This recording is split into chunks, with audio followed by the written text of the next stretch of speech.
नमस्कार। असम में रहने वाले आदिवासी लोगों को आज तक असम गवर्नमेंट ने जनजातिकरण नहीं किया है। सिर्फ जनजातिकरण नहीं, आज भी असम के आदिवासी लोग असम में ही भूमिहीन है। सच बताऊं तो असम के आदिवासियों को ना अच्छा एजुकेशन मिला है, ना रहना खाना का कुछ सुविधा मिला है। कुल मिलाकर देखा जाए तो असम में रहने वाले आदिवासियों को सिर्फ टी गार्डन में काम करने के लिए रखा गया है। शायद इसीलिए आज तक असम में रहने वाले आदिवासियों को असम गवर्नमेंट ने आज तक एसटी का स्टेटस नहीं दिया है और साथ में लैंड पट्टा भी अभी तक नहीं दिया है। हाल ही में असम गवर्नमेंट ने टी गार्डन के लाइन एरिया में रहने वाले 4 लाख फैमिलियों को लैंड पट्टा देने का बात किया है, लेकिन देखा जाए तो आज भी ये लोग असम के टी फैक्ट्री के जो कंपनी क्वार्टर होता है वहां पर रहते हैं, लेकिन वो क्वार्टर भी खुद का नहीं है, कंपनी का है। लेकिन क्या आपको पता है आज तक असम में रहने वाले आदिवासियों को एसटी का स्टेटस क्यों नहीं दिया गया है? और साथ में असम के जो टी गार्डन है, टी गार्डन में काम करने वाले टी ट्राइब लोगों को, जो मजदूर है, उन लोगों को पर डे सिर्फ 250 रुपीज देकर काम कराते हैं। टी गार्डन में काम करने वाले मजदूरों को आज भी ये लोग 250 रुपये पर डे देते हैं, लेकिन आज तक इन टी गार्डन वर्कर का डेली मजदूरी क्यों इंक्रीज नहीं किया है और आज तक इन लोगों को लैंड पट्टा भी नहीं दिया है। पर क्यों? तो देखो, असम में रहने वाले आदिवासियों को एसटी का स्टेटस ना देने का बहुत सारा रीजन है, लेकिन उनमें से कुछ सीरियस रीजन और इम्पोर्टेंट रीजन आज एक्सप्लेन करेंगे और साथ में बाकी और 2 कंडीशन जो है उसको भी हम आज इस वीडियो में कवर करेंगे। सबसे पहले आपको तो ये जानना पड़ेगा कि असम में रहने वाले आदिवासी लोग आए कहाँ से। क्या ये आदिवासी लोग हमारे भारत के ही है या नहीं? तो सुनो, भारत के ही है आदिवासी कम्युनिटी के लोग, लेकिन जब हमारा देश भारत ब्रिटिश के अंदर था तब ब्रिटिशर्स ने उड़ीसा, झारखंड और बिहार से असम के चाय बागान में काम करने के लिए असम में लेकर बसाया था। मेरा कहने का मतलब ये है, आज से तकरीबन 200 से 250 साल पहले आदिवासी लोगों को असम लाया गया था, लेकिन पहले से ही असम में कुछ ओल्ड आदिवासी कम्युनिटी के लोग रहते थे। लेकिन आज के टाइम में इन असम में रहने वाले आदिवासियों को आज के टाइम में ऑफिशियली टी ट्राइब बोला जाता है। इन टी ट्राइब कम्युनिटी के अंदर 2 मेन कम्युनिटी के लोग हैं, जैसे कि आदिवासी कम्युनिटी और उड़िया कम्युनिटी। लेकिन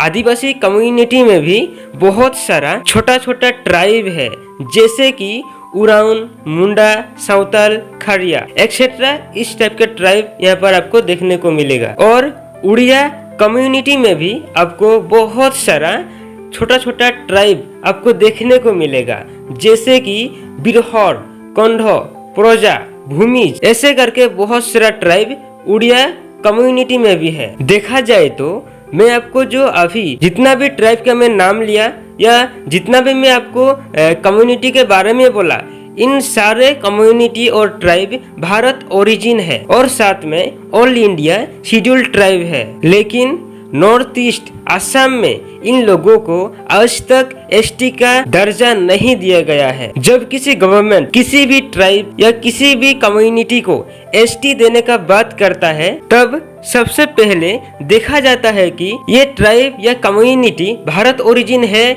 या नहीं है। लेकिन असम में रहने वाले आदिवासी लोग या टी ट्राइब लोग भारत ओरिजिन है। उसके बाद उस कम्युनिटी का जो पॉपुलेशन है वो गरीबी रेखा से नीचे होना चाहिए, जो कि असम में रहने वाले आदिवासी कम्युनिटी और उड़िया कम्युनिटी में है। और साथ में देखा जाए तो आज भी असम में रहने वाले टी ट्राइब कम्युनिटी में एजुकेशन अच्छा नहीं है, रहना खाना पीना भी इतना ज्यादा अच्छा नहीं है। बेसिकली देखा जाए तो असम में रहने वाले आदिवासियों का मतलब टी ट्राइब कम्युनिटी का जो ट्रेडिशन है, जो लैंग्वेज है, वो धीरे धीरे से गायब होता जा रहा है।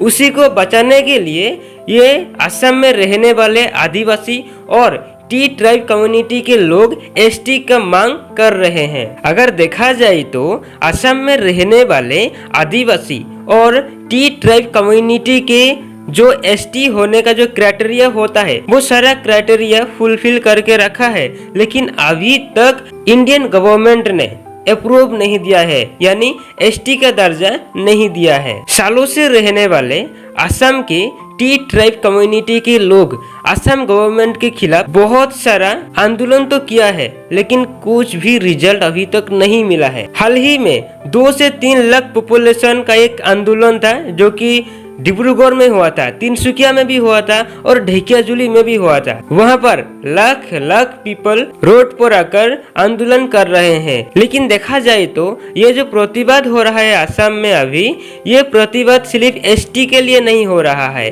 3 चीज के लिए हो रहा है। नंबर 1 तो है आपका एसटी, मतलब अभी तक जो टी ट्राइब कम्युनिटी के लोगों को एसटी नहीं दिया गया है, उन लोगों को तो एसटी देना चाहिए। उसके साथ साथ अभी भी इन लोगों के पास लैंड परमिशन नहीं है, सो लैंड पट्टा के लिए भी इन लोग दावी कर रहे हैं। उसके साथ साथ टी गार्डन में काम करने वाले मजदूरों का अभी तक जो है मजदूरी बढ़ाया नहीं है, इसीलिए भी ये लोग बहुत सारा आंदोलन कर रहे हैं। कुल मिलाकर देखा जाए तो असम में रहने वाले टी ट्राइब को सिर्फ वोट के लिए यूज किया जाता है, उसके ज्यादा और कुछ भी इन लोगों को दिया नहीं जाता है। कुल मिलाकर देखा जाए तो टी ट्राइब को असम में कोई भी ध्यान नहीं देता है, चाहे वो सरकार हो चाहे वो पब्लिक हो। सिर्फ इलेक्शन के टाइम वोट मांगने चले आते हैं इन लोगों के पास, इससे ज्यादा और कुछ भी नहीं। इन लोगों को सिर्फ असम के चाय के बागान में काम करने के लिए सिर्फ रखा गया है। इसीलिए तो टी ट्राइब कम्युनिटी के लोग सिर्फ वोट देते हैं, लेकिन उसके बदले इन लोगों को कुछ भी दिया नहीं जाता है। और साथ में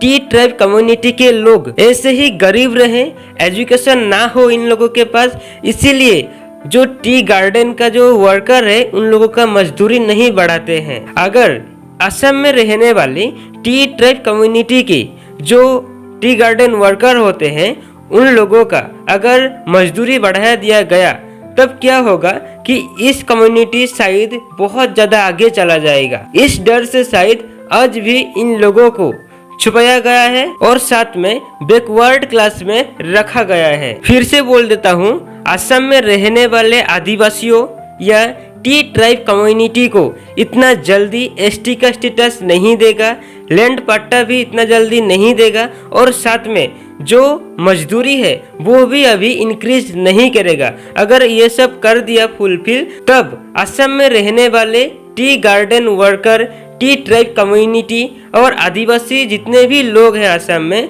सब लोग बैकवर्ड क्लास से थोड़ा इंक्रीज हो जाएंगे। इसीलिए इन लोगों को कुछ भी नहीं दिया जाएगा अभी। लेकिन दोस्तों, आप हमारे चैनल को सब्सक्राइब करके रखिएगा प्लीज।